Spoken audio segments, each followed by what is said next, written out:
පුංචි දවස්වල නින්දට යද්දී පීතු පාදන් නමාමන් කියලා වෙන්ද දෙපායලි අතත් වදින්නම්.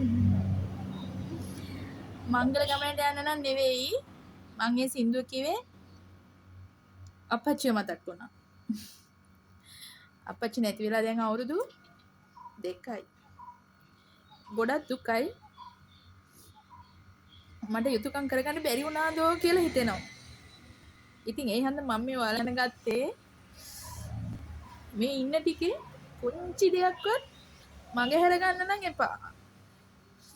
හොඳට හිතලා දෙමාපියන්ට කාටත් හිත හොඳින් කාගවත් හිතක් රිද්දන්න නැතුව ආදරෙන් ඉන්න හැමෝමත් එක්ක.